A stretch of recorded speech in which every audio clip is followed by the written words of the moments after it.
प्रिय आत्मा,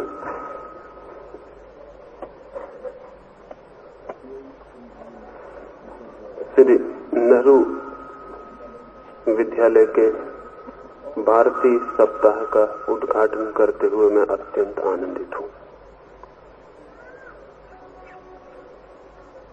युवकों के हाथ में भविष्य है। आने वाली जो दुनिया बनेगी उसे नई पीढ़ी को निर्मित करना है।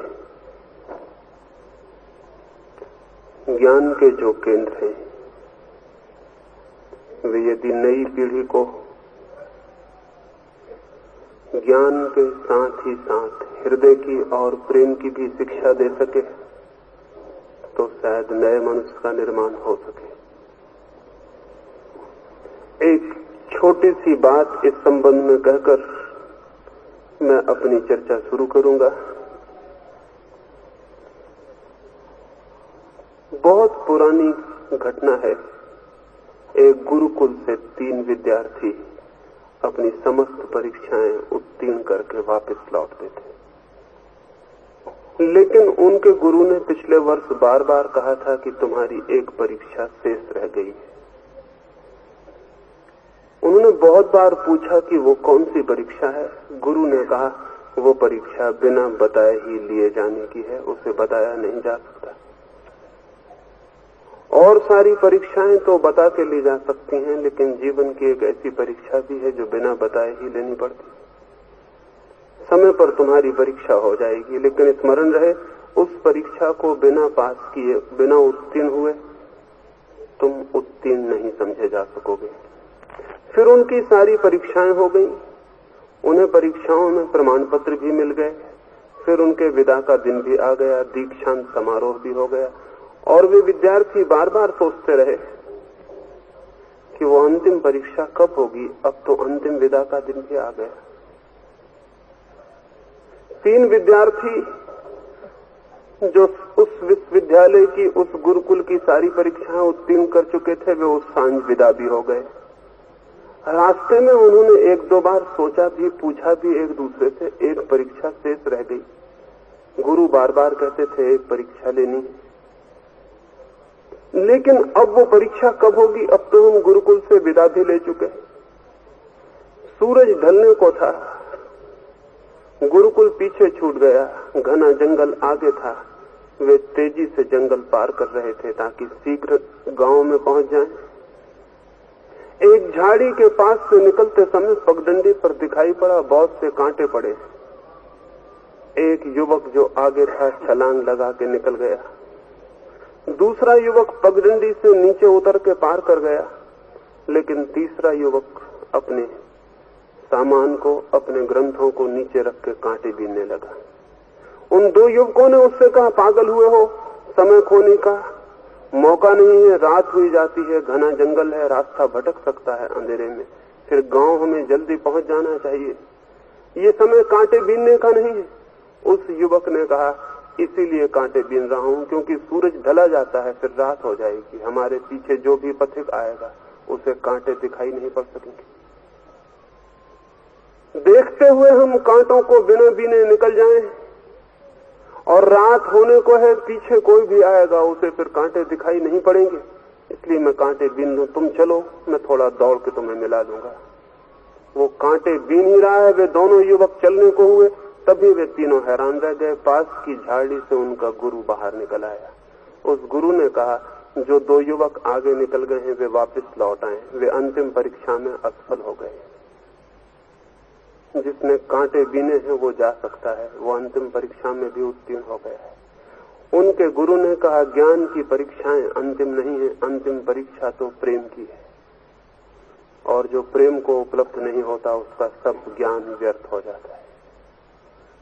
नेहरू विद्यालय के भारतीय सप्ताह के इस उद्घाटन में मैं यही प्रार्थना करूंगा कि ये विद्यालय केवल ज्ञान देने का माध्यम नहीं बनेगा, बल्कि प्रेम देने का भी, क्योंकि प्रेम की परीक्षा में जो उत्तीर्ण नहीं है उसका सब ज्ञान व्यर्थ है, और जो प्रेम की परीक्षा में उत्तीर्ण हो जाता है, वो जो प्रेम के 2.5 अक्षर भी सीख लेता है, वो सारे ज्ञान को उपलब्ध हो जाता है, क्योंकि प्रेम प्रभु को उपलब्ध करने का द्वार है।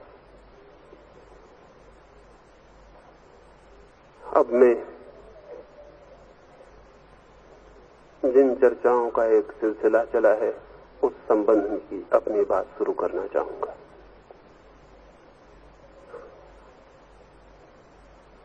मनुष्य को मैं एक बहुत गहरी नींद में सोया हुआ देखता हूं। आदमी बिल्कुल सोया हुआ है। रास्ते पर चलते हुए लोगों को देखता हूं तो ऐसा नहीं लगता कि वे जाग कर चल रहे हैं। कोई अकेले में ही अपने से बात किए जाता है, किसी के ओंठ कपते हैं, कोई हाथों से इशारे कर रहा है, साथ उनके कोई भी नहीं है। वे किससे बातें कर रहे हैं? शायद किसी सपने में, शायद वे किसी नींद में है। आदमी रात को ही नहीं सोता, दिन में भी सोया ही रहता है। आदमी की पूरी जिंदगी बिना जागे ही बीत जाती है, क्योंकि यदि मनुष्य जाग जाए तो चारों ओर परमात्मा के सिवाय उसे कोई भी दिखाई नहीं पड़ेगा। जागे हुए मनुष्य का अनुभव परमात्मा का अनुभव है, सोए हुए मनुष्य का अनुभव परमात्मा का अनुभव नहीं है। जब कोई मुझसे पूछता है ईश्वर है, तो मैं उससे पूछता हूं, ये प्रश्न इस बात की सूचना है कि तुम जागे हुए नहीं हो, सोए हुए हो। और जब तक तुम सोए हुए हो तब तक ईश्वर नहीं ही है। जैसे कोई उगे हुए सूरज के सामने भी आंखें बंद करके खड़ा हो और पूछता हो सूरज है, तो उससे हम क्या कहेंगे? उससे हम सूरज के संबंध में कुछ कहेंगे या कि सोचेंगे कि इस आदमी ने आंखें बंद कर रखी हैं, इसीलिए प्रश्न उठा है सूरज के संबंध में। सूरज भी मौजूद हो तो भी जो आदमी आंख बंद किए है वो अंधकार में होता है। सूरज उसके अंधकार को नहीं मिटा सकता। परमात्मा प्रकाश की भांति ही निरंतर मौजूद है। जैसे मछलियां सागर में हैं, वैसे ही हम परमात्मा में हैं। लेकिन निरंतर ये प्रश्न उठता है, परमात्मा है? निश्चित ही ये प्रश्न इस बात की सूचना है कि हमारी आंखें बंद हैं, हम सोए हुए। सोए हुए होने का अर्थ है हम सपनों से घिरे हुए हैं। हमारा चित्त ड्रीम से, सपनों से घिरा हुआ है दिन रात। रात तो घिरा ही होता है, दिन में भी घिरा होता है। एक युवक न्यूयॉर्क की तरफ यात्रा कर रहा था। वो जिस ट्रेन में बैठा हुआ था, उसके बगल की ही सीट पर एक वृद्धजन भी बैठे हुए थे। उस युवक ने थोड़ी देर बाद उनसे पूछा कि कितना समय हुआ होगा आपकी घड़ी में? आपकी घड़ी में कितना बजा है? उस वृद्ध ने उस युवक को नीचे से ऊपर तक देखा। उसके हाथ के बस्ते और सामान को देखकर लगता था वो किसी इंश्योरेंस कंपनी का एजेंट होगा, किसी बीमा कंपनी का एजेंट होगा। उस वृद्ध ने उसे नीचे से ऊपर तक देखा और फिर कहा, मां से मैं आपको समय नहीं बता सकूंगा। युवक हैरान हुआ। उसने पूछा, आपके पास घड़ी नहीं? उस वृद्ध ने कहा, घड़ी तो है, लेकिन मैं आपको बताऊंगा कि समय कितना है, फिर बातचीत चल पड़ेगी। आप मुझसे पूछेंगे आप कहां जा रहे हैं। मैं आपको कहूंगा मैं न्यूयॉर्क जा रहा हूं, आप पूछेंगे वहीं रहते हैं। फिर मजबूरी में मुझे बताना पड़ेगा अपने घर का पता, और शायद शिष्टाचार में आपसे कहना पड़े क्या आप भी न्यूयॉर्क चलते हैं, कभी मेरे घर आइए। मेरी लड़की जवान, जरूरी घर आके आपका उससे मिलन, मैत्री, परिचय हो जाएगा। आप उससे कहेंगे कहीं घूमने को, चलने को, शायद वो जाने को राजी हो। और ये बात अंत में मैं जानता हूं कि आज नहीं कल आप प्रस्ताव करेंगे कि मैं आपकी युवती लड़की से विवाह करना चाहता हूं। और मैं आपसे निवेदन करता हूं, मैं बीमा एजेंट बिल्कुल भी पसंद नहीं करता, उनको मैं दामाद नहीं बना सकता। वो युवक तो हैरान रह गया। उसने कहा, महाशय, आप किन सपनों में खोए हुए? मैं केवल पूछता हूं कि समय कितना बजा है, कितना बजा है आपकी घड़ी में, और आप किन किन नतीजों पर, किन किन अनुमानों पर यात्रा कर गए। हमें हंसी आती है इस वृद्ध आदमी पर, लेकिन हम सब भी निरंतर ऐसे ही सपनों में, भविष्य में यात्रा करते रहते हैं। वर्तमान में हम में से कोई भी नहीं जीता है। या तो हम अतीत की स्मृतियों में खोए रहते हैं, जो बीत गया उसकी याददाश्तों में, या जो नहीं आया उसकी आशाओं में, सपनों में। वर्तमान में कोई भी नहीं जीता है। या तो हम बीते हुए अतीत की स्मृतियों में खोए रहते हैं, या न आए हुए भविष्य की कल्पनाओं में। यही नींद है, यही सपना है। जो वर्तमान में है वो जागा हुआ होता है, जो अतीत में है, भविष्य में है, वो सोया हुआ है। यही अर्थ है निद्रा का आध्यात्मिक, क्योंकि न तो अतीत की अब कोई सत्ता है, अतीत जा चुका, केवल स्मृतियां, केवल मेमोरीज रह गई हैं मन पर। उनकी अब कोई भी सत्ता नहीं, कोई भी अस्तित्व नहीं, और भविष्य अभी आया नहीं है, आने को है, उसकी भी कोई सत्ता नहीं। तो जिसका मन अतीत में और भविष्य में गतिमान होता हो, वो जान ले कि वो सपनों में भटक रहा है, सत्य में नहीं। सत्य तो वर्तमान में है, जो मौजूद है उसी क्षण में, न उसके पीछे न उसके आगे। वर्तमान के अतिरिक्त और किसी चीज की कोई सत्ता नहीं है, कोई अस्तित्व नहीं है। वर्तमान के अतिरिक्त सब असत्य है, सब असत्तावान है। हम उसी असत्तावान में, उसी नॉन एग्जिस्टेंशियल में, वो जो नहीं है उसी में भटकते रहते, यात्रा करते रहते। यही सपना है, यही ड्रीम लैंड, इसी में हम सोए हुए हैं। रात ही हम सपना नहीं देखते, दिन भर हम सपना देखते हैं। लेकिन दिन के काम में इतने उलझ जाते हैं कि भीतर चलते हुए सपनों का तांता हमें दिखाई नहीं पड़ता है। बस इतना ही फर्क, जरा आंख बंद करें, भीतर सपने उपलब्ध हो जाएंगे। जरा आंख बंद करके भीतर झांकें और पाएंगे सपनों की कतार वहां चल रही है। रात आकाश में तारे होते हैं, दिन में तारे दिखाई नहीं पड़ते। ये मत सोच लेना कि नहीं होते। दिन में भी तारे अपनी ही जगह होते, सिर्फ दिखाई नहीं पड़ते। सूरज की रोशनी बीच में इतना बड़ा पर्दा खड़ा कर देती है कि दूर तारे दिखाई नहीं पड़ते, छिप जाते हैं रोशनी में। अंधेरे में नहीं, अंधेरे में तो दिखाई पड़ जाते हैं, रोशनी में छिप जाते हैं। लेकिन अगर किसी गहरे कुएं में चले जाएं तो दिन में भी आकाश में तारे दिखाई पड़ सकते हैं। बीच में अंधेरे का पर्दा आ जाए, तारे दिखाई पड़ने लगेंगे। ऐसे ही रात मन में सपने चलते हैं। ये मत सोचना कि दिन की रोशनी में सपने समाप्त हो जाते हैं इसलिए मैं जाग गया।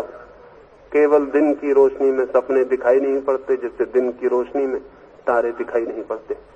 सपने मौजूद हैं भीतर, उनकी यात्रा चल रही है भीतर। आप बाहर काम भी कर रहे हैं, भीतर सपने भी चल रहे हैं। जरा काम बंद करें और भीतर देखें तो पाएंगे भीतर कोई सपना मौजूद है। न मालूम कौन सी योजनाएं चल रही हैं, न मालूम कौन सी कल्पनाएं चल रही हैं, न मालूम अतीत के कौन से चित्र दोहर रहे, भविष्य की कौन सी आशाएं बन रही हैं। भीतर एक सपनों की दुनिया मौजूद है। ये जो सपनों की दुनिया है भीतर, यही मनुष्य की निद्रा है। और जब तक मनुष्य के भीतर सपने मौजूद हैं, तब तक मनुष्य को सत्य का साक्षात नहीं हो सकता। सत्य के साक्षात के लिए और कुछ नहीं, केवल सपने खोने पड़ते हैं। सत्य के अनुभव के लिए और किसी चीज का त्याग नहीं करना पड़ता, केवल सपनों का त्याग करना पड़ता। केवल निद्रा को छोड़ देना होता है, जागना पड़ता है। इसलिए पहली बात तो मैं ये कहना चाहता हूं, हम ये अनुभव करें, जाने, पहचाने कि हम सोए हुए हैं। यद्यपि एकदम से ये ख्याल में नहीं आता कि सोए हुए होने का क्या अर्थ। एक मित्र मेरे सारे विश्व का भ्रमण करके वापस लौटे थे। वे एक कवि थे और एक चित्रकार भी। वे दुनिया की सुंदरतम चीजों को देखने गए थे। जब वे गए थे तब भी मैंने उनसे कहा था मत जाओ व्यर्थ, क्योंकि जो बाहर सौंदर्य को देखने जाता है उसे अभी सौंदर्य का पता भी नहीं। लेकिन नहीं वे माने। वे यात्राएं करके वापस लौटे। वर्षों बाद मेरे पास फिर रुके। उस दिन पूर्णिमा की रात थी और मुझे उन्हें मैं नर्मदा के तट पर ले गया, संगमरमर की चट्टानों पर। नाव में आधी रात को निर्जन एकांत में उनके साथ मैं 2 घंटे था। वे उन 2 घंटों में निरंतर स्विट्जरलैंड की झीलों की बात करते रहे, कश्मीर की झीलों की बात करते रहे, लेकिन नर्मदा की वे चट्टानें न तो उन्हें दिखाई पड़ी न उन्होंने देखी। न तो वो पूर्णिमा का चांद उन्हें दिखाई पड़ा, न वो बरसती हुई चांदनी उन्हें अनुभव हुई। वे स्विट्जरलैंड में रहे, मैं नर्मदा पर रहा। दोनों के बीच बड़ा फासला था। फिर हम लौटे तो वे कहने लगे बहुत धन्यवाद, आप बहुत सुंदर जगह ले गए थे। मैंने उनसे कहा क्षमा करें, ले तो गया था लेकिन आप पहुंच नहीं सके। और मैं वहां जाके बहुत बहुत पछताया। आए तो 2 थे लेकिन पहुंच मैं अकेला ही सका। आप मेरे साथ वहां नहीं थे। और इसलिए व्यर्थ ही मत कहें कि सुंदर जगह थी। जिसे देखा ही नहीं, जिससे निकटता ही अनुभव नहीं की, उसके सौंदर्य का क्या पता चला होगा आपको। उन 2 घंटों में एक बार भी जो मौजूद था उससे आपका कोई संपर्क, कोई संस्पर्श न हो सका। लेकिन जो मौजूद नहीं था, स्विट्जरलैंड और कश्मीर, अतीत की स्मृतियां, उनमें आप खोए रहे। आप सपने में थे, आप मेरे साथ नहीं थे। और मैं उनसे निवेदन किया कि अगर बुरा न माने तो मैं ये कहना चाहूंगा कि जैसा आपको 2 घंटों में मैंने जाना, मैं मान ले सकता हूं कि स्विट्जरलैंड में भी जब आप रहे होंगे तब आप कहीं और रहे होंगे। वे झीलें भी आपने नहीं देखी होंगी। सपने में जीते हैं, जहां है वहां नहीं जीते, जहां नहीं है वहां जीते। जब भोजन करने घर बैठे होते हैं तब आपको पता ना हो आप दफ्तर में होंगे। जब दफ्तर में होते हैं तब हो सकता है भोजन गृह में हो। जब मंदिर में हो बैठे हो, जरूरी नहीं मंदिर में हो, सिनेमा गृह में हो सकते। सिनेमा गृह में बैठे हो सकता है मंदिर में गीता सुनते हो। कुछ नहीं कहा जा सकता। आदमी वहां नहीं है जहां है, क्योंकि आदमी अगर वहां हो जाए जहां है तो जीवन में जो भी छिपा हुआ है वो सब प्रकट हो जाता है। जीवन को जानने की कुंजी वर्तमान में जीना है। जीवन को जानने की कुंजी वो जो प्रेजेंट है, जो उपस्थित है, उसमें समग्र रूपेण चेतना को उपस्थित कर देना है। हम अनुपस्थित हैं, प्रतिपल अनुपस्थित हैं और ऐसे ही सोए सोए जिए चले जाते हैं और फिर पूछते हैं जीवन का आनंद अनुभव नहीं होता। जीवन का पता सोए हुए आदमी को चल सकता है। राजस्थान के एक गांव में एक फकीर एक रात आके रुका था। उस गांव के लोग जैसा हमेशा सन्यासियों को सुनने इकट्ठे होते थे, उसको सुनने भी इकट्ठे हो गए थे। गांव का जो सबसे बड़ा धनपति था आसोजी, वो भी सभी के सामने सभा में बैठा हुआ था। ये फकीर ने बोलना शुरू किया था और आसोजी की नींद लग गई, क्योंकि वे दिन भर के थके मांदे दुकान पर काम करते। और ऐसे भी जिन लोगों को नींद नहीं आती वो धर्म सभाओं में जरूर जाते, क्योंकि कई डॉक्टर ऐसी सलाह देते हैं कि नींद लाने की सबसे अच्छी दवा धर्म कथा सुनना है। आसोजी भी इस तरकीब को मानते थे। वो जाके धर्म कथा सुनते थे रोज ही। वहां जो थोड़ी बहुत नींद आ जाती हो, रात भर तो धन की, पूंजी की व्यवस्था जुटाने में नींद नहीं आ पाती थी। उस दिन भी वे जाके वहां सो गए थे और गांव में कोई भी इस बात को ऐतराज नहीं करता था, क्यों, कौन जग के कभी धर्म कथा सुनता है। और जो सन्यासी भी बोलने आते थे वे भी क्यों ये कहते आसुजी से कि तुम सोते हो, क्योंकि किसी को ये कहना कि तुम सोए हुए हो उसके मन को बड़ी चोट पहुंचाना है, वो नाराज हो जाएगा। और आज तक सन्यासी धनपति को नाराज नहीं कर सके, इसलिए धर्म नष्ट हुआ है। सन्यासी और धर्मगुरु धनपति को प्रसन्न करते हैं, नाराज नहीं। एक साठगांठ है, एक समझौता है। धनपति धार्मिक लोगों की बात से सुरक्षित बना रहता है और धार्मिक लोगों के धन से धर्मगुरु सुरक्षित बना रहता है। लेकिन ये सन्यासी कुछ अनूठा होगा, शायद सच में सन्यासी होगा। इसने बीच में बोलना बंद कर दिया और चिल्ला के कहा, आसो जी सोते हो। दूसरे सन्यासी तो कहते थे आसो जी ध्यान मग्न होकर सुनते, और आसो जी ये सुन के बहुत प्रसन्न होते थे। इस आदमी ने कहा, आसो जी सोते हो। आसो जी की नींद खुली, उन्होंने झांक के चारों तरफ देखा और कहा, नहीं नहीं, कौन कहता है, मैं तो ध्यान मग्न होकर सुनता था, आप बोले।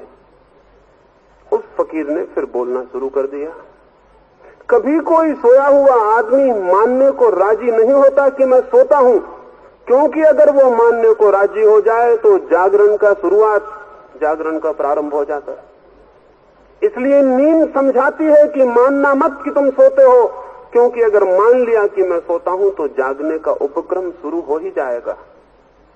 इसलिए नींद कहती है कभी मानना मत कि तुम सोए हो, दुनिया सोती होगी, तुम तो जागते हो।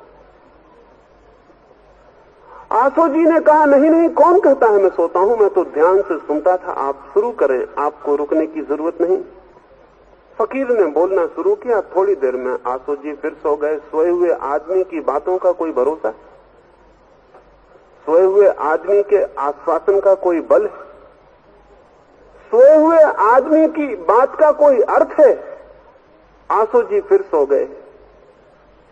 वो फकीर भी एक ही रहा होगा, उसने फिर बोलना बीच में बंद कर दिया और फिर चिल्लाया, आसो जी सोते हो। अब आसो जी को गुस्सा आ गया, यह आदमी इतने जोर से कहता है पूरा गांव सुन लेगा, और ऐसी बातें पूरा गांव जान ले ये उचित नहीं। और यह आदमी इतने जोर से कहता है कि हो सकता है भगवान भी सुन लें और पीछे मुश्किल पड़े कि तुम धर्म कथा में सोते थे। आसो जी ने भी जोर से कहा, माफ करिए, आप अपना बोलना जारी रखिए, मैं सो नहीं रहा हूं। कौन कहता है मैं सोता हूं, बार बार रोकने की जरूरत नहीं है, मैं तो ध्यान मग्न होकर सुनता हूं। फकीर ने फिर बोलना शुरू किया। आसो जी फिर सो गए। लेकिन फकीर भी एक ही था, वो मानने को राजी नहीं था। अब की बार उसने तीसरी बार कहा, लेकिन थोड़े शब्दों को बदल लिया, और आसो जी इसीलिए भूल में पड़ गए। 2 बार उसने कहा था आसो जी सोते हो, और आसो जी इंकार कर दिए थे। तीसरी बार उसने कहा, आसो जी जीते हो। नींद में आसो जी ने समझा पुराना ही प्रश्न फिर है। उन्होंने कहा, नहीं नहीं, कौन कहता है। उस फकीर ने कहा, इस बार अब किसी के कहने की कोई जरूरत नहीं है, आप इस बार उलझ गए। इस बार मैंने पूछा ही नहीं कि सोते हो, मैंने पूछा है जीते हो, और सबूत मिल गया कि आप सोते थे, नहीं तो जीने को इंकार नहीं कर सकते थे।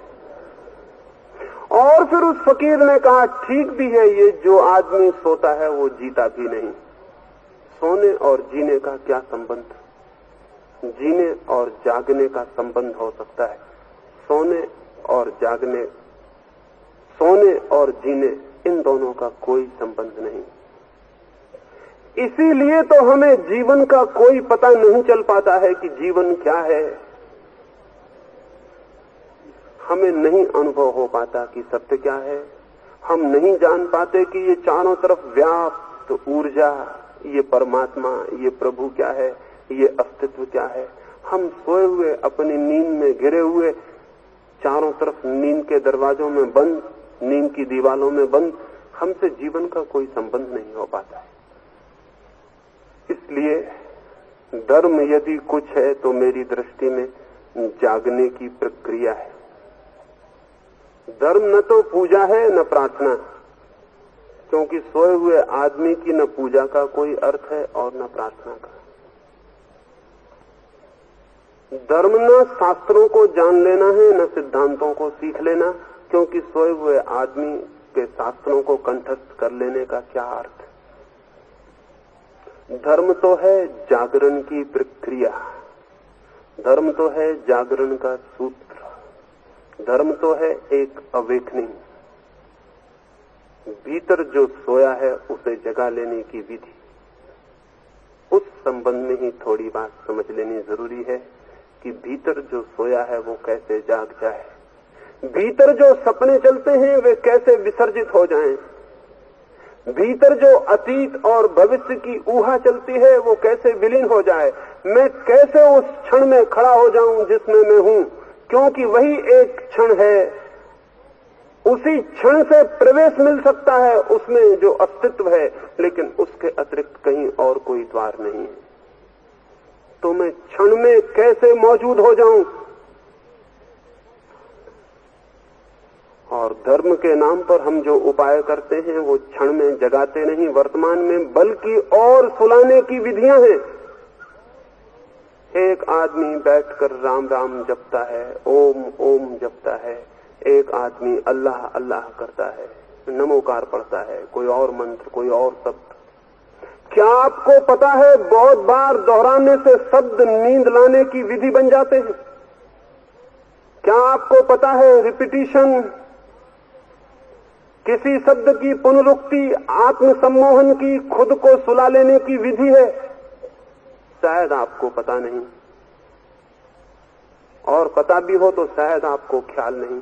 एक माँ को अपने बच्चे को सुलाना होता है तो वो कहती है राजा बेटा सो जा, राजा बेटा सो जा, राजा बेटा सो जा। वो इसी एक कड़ी को, इसी एक लोरी को दोहराए चली जाती है, राजा बेटा सो जा। थोड़ी देर में राजा बेटा सो जाता है। माँ सोचती होगी मेरे मधुर कंठ के कारण सो गया तो गलती में है। राजा बेटा बोर्डम की वजह से, ऊप की वजह से, एक ही शब्द को बार बार दोहराने की वजह से सो गए।